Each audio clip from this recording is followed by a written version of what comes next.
we need to talk about the myth of European whiteness again. So, whiteness was invented in the 1800s as a consequence of British and American discussions mostly. Continentals had discussions as well. But,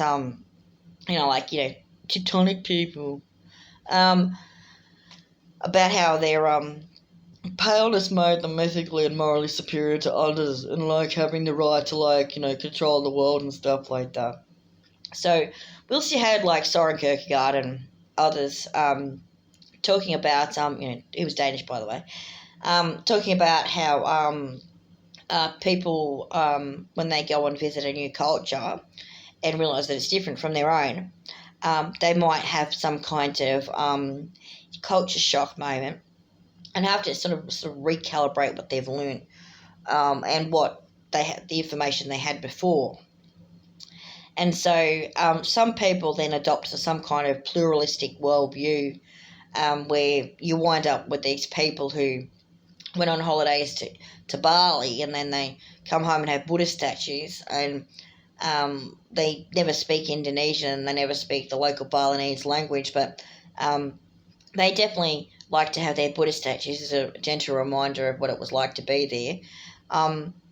And so that sort of syncretic type behaviour is often quite shallow and superficial. It's not a genuine change because they struggle to overcome the culture that they had before, and that becomes symptomatic of them trying to acknowledge that there is another culture out there and they support it. They even like it a little bit, but they haven't got a clue what it means. Okay? And those people apparently have less anxiety about their culture shock than ones that go, white power. The reason why the white colonialists took over the other countries is because they're technologically and morally superior. Okay? Which is probably a means by which they're overcoming genocide shock. So they haven't just got culture shock, they've got genocide shock. No, they didn't do anything wrong. It was, the white people were just better than them. Yeah. They're there, tidy whitey. They're there. We know you're feeling toxic shame, okay? And you're trying to reproject it as the victim is responsible, not the perpetrator, because you're feeling personally responsible. So we want you to take into consideration that you're not white anyway. Okay? Whiteness got invented quite recently, they reckon. Okay? What's a Saxon? A type of German, right? A group of Germans that went to England at some point, right? Okay. Let's talk about the Germans. Who were the ancestors of the Germans? Oh, whoever was floating around Europe over the last 4,000 years, maybe? Probably more. Go back to Cro-Magnon and Neanderthal days, it's even more complicated than that. On that subject, what do Neanderthals and Cro-Magnons look like? Well, they look like Neanderthals and Cro-Magnons. Okay, in terms of skin colour, though, if you want to be racial about everything, in terms of skin colour, okay, everyone in the world had brown and black skin until about 4,000 years ago. Only started to change after 15,000 years ago when people started to move north. That's including to the northern zones in all the northern continents, but mostly Europe. You'll have noticed that the further north people are, the paler they are. Not just in Finland, but in Siberia and also Canada as well. True story. Don't know. Have you noticed how polar bears have white fur, or look like they have white fur, but bears further south usually have brown and black fur? Have you noticed how wolves, when they're further north, typically have paler fur, but when they're further south, they don't? Maybe it's climactic. Well, this is actually believe it or not, that's actually what the scientists found. That is actually climactic. Okay, so what happened was them polar bears and wolves, they were more adapted and suited to going through the snow. So they did.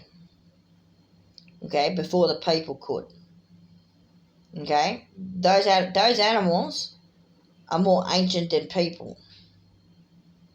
Okay, and so what the people had to wait until the ice age in it, so before they could go north.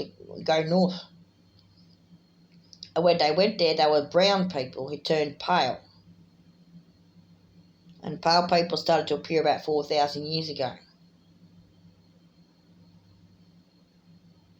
If you ever look at the paintings, in some cases, the way they change, their people become paler in some of those zones over time. So what's a white person? A brown person whose ancestors lived in the snow.